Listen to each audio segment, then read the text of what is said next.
This man is hanging from the edge of a sand cliff. If he moves, he'll fall 100 meters onto sharp rocks. A group of surfers arrives on a deserted island to ride the high waves. They have a great time and gather around a campfire in the evening. During these gatherings, the oldest surfer, Nello, shares that he's in a relationship. He now plans to quit surfing and move to Canada with his girlfriend. Everyone is happy for him, except a guy named Álvaro. While everyone is enjoying themselves, a heartbroken Álvaro gets drunk and keeps staring at his ex-girlfriend, Ona. They had recently broken up because of Álvaro's constant arguments and cheating. That evening, Ona dances with another guy and Álvaro, in a drunken rage, gets into a fight with him. Nello steps in and pulls Álvaro away. Later, as the friends talk about life, Nello asks Álvaro what's really bothering him.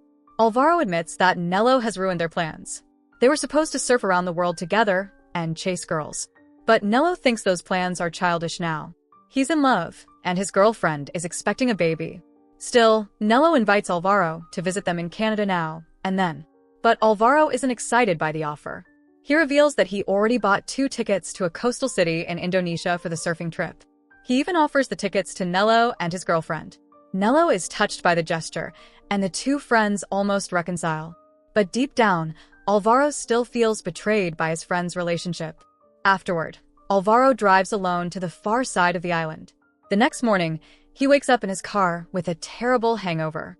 He checks his phone and sees multiple notifications. His sister reminds him it was her birthday yesterday, something he forgot. He also learns that his father is seriously ill and misses him. Still, his family doesn't resent him. They're willing to wait until he finds himself and wants to reconnect. Álvaro reaches the most isolated part of the island. With his backpack and surfboard, he sets out to find a good surfing spot. As he walks along the steep sandy shore, he stumbles. His board slips away, and the shifting sand carries him toward a tall, rocky cliff. He barely manages to stop himself from falling. Clinging to the edge, he struggles to climb up, but the loose sand keeps slipping beneath him. Suddenly, his phone rings inside his backpack. Desperately, he tries to reach it to call for help, but the sand keeps pulling him closer to the edge. He ends up dangling directly above sharp rocks and shallow water, unable to move or save himself. Álvaro listens carefully, trying to time a big wave crashing against the rocks so he can jump. He finally picks a moment and leaps. He hits an underwater rock hard with his hip, but manages to swim to the surface. He climbs onto a rock, stands, takes a step, and immediately collapses. His hip is broken. Some time passes before he regains consciousness. During the second fall, he cuts his palm deeply, injures his head, and his thigh is bleeding heavily. But he can still move his toes. He pulls out his phone, only to find it broken and unusable.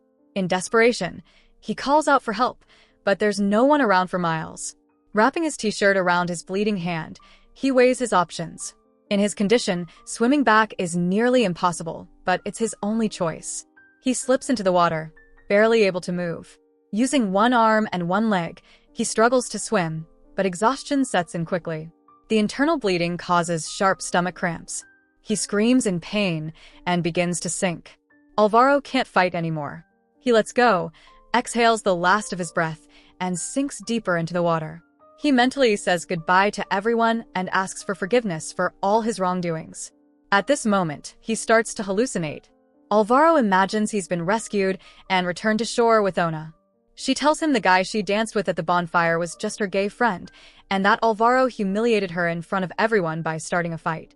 Still, she remembers the good moments in their relationship, like the time Álvaro surprised her with a candlelight dinner on the far side of the island during a new moon. Back then, she had a crush on him. But those feelings are gone now. Álvaro tells Ona he's drowning and begs for her forgiveness. But he can't even list the things he did wrong. That's why Ona appears in his mind, to name them herself. She reminds him of the constant cheating, the humiliation, and how he never truly loved her. Meanwhile, in reality, Álvaro continues sinking. His thoughts drift to his fear of being alone. He imagines Ona snuggling up to him and gently saying they need to break up and start from scratch. She tells him he must live because he still has many people to apologize to. She kisses him goodbye, giving him the strength to push off the seabed and fight for his life. Álvaro floats to the surface. In his mind, Ona walks away. He finally reaches the shore and comes to his senses, lying in the shadow of a large rock. Flies gather on his bloody wounds. There's no help in sight. Then, he notices a broken piece of a surfboard washed up on the beach. Realizing he needs to leave this place, he crawls toward the board. But the surf worsens. A wave lifts him and slams him headfirst onto the rocks. Álvaro faints again. He wakes up drowning in the rising tide. His backpack strap snags on a rock, holding him in place. A helicopter flies overhead, but the pilot doesn't see him. The tide recedes. Álvaro remains frozen against the rock, still clinging to his backpack. A seagull lands beside him and starts pecking at the flesh of his split palm. The pain jolts him awake. He crawls back to the shadows, only to get a fishhook lodged in his hand. The blood loss, pain, and dehydration push him to the edge. He passes out again. He wakes up at night, desperately thirsty. Álvaro digs a hole in the sand, lines it with tinfoil from his backpack, and urinates into it, but there's too much blood for him to drink it. He rinses his wounds in the salty seawater, wraps himself in foil and a fishing net he found, and tries to stay warm. It's a cold night, and he has a fever. Álvaro hears thunder. Rain follows. He places a cup to catch water, but the rain stops quickly. He only collects a few drops, nowhere near enough. All night long, he whispers to himself that he doesn't want to die. At dawn, the seagull returns. But this time, Álvaro is ready, with a stick nailed at the tip. He drives the bird away, shouting curses at it. Just then, he hears a phone ringing. Believing it's been washed ashore and somehow started working again, he digs into the sand and finds it. On the screen is a video call from his parents. Álvaro tells them what happened and begs for help. But his parents only talk about mundane things and seem unaware he's in danger. Then he realizes it's another hallucination. Crying, he tells them he loves them.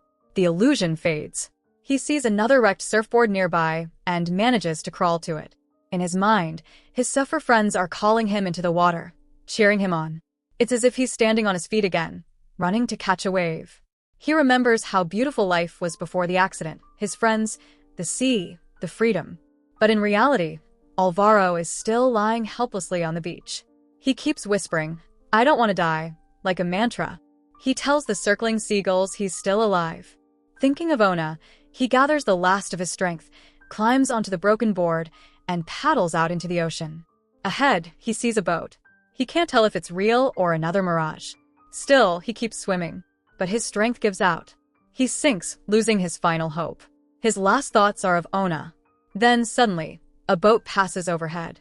A scuba diver jumps into the water, grabs Álvaro, and pulls him to the surface. As they rise, the medallion around Álvaro's neck slips off and sinks to the bottom. Part of him will always remain on that shore. A helicopter arrives. Medics treat him immediately. Later, at the hospital, Nello visits. Álvaro, weak but alive, tells his friend what helped him survive. He says he was terrified of dying, of becoming just a bitter memory to those he hurt. He tells Nello he wished he had been happy for him and his relationship, but back then, all he felt was envy. Now, he's genuinely happy for his friend.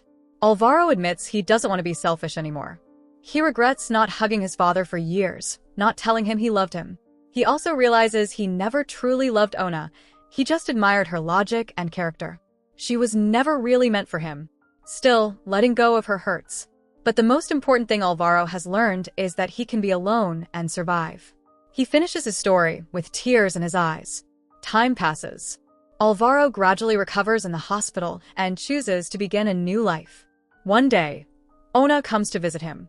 This story is based on real events.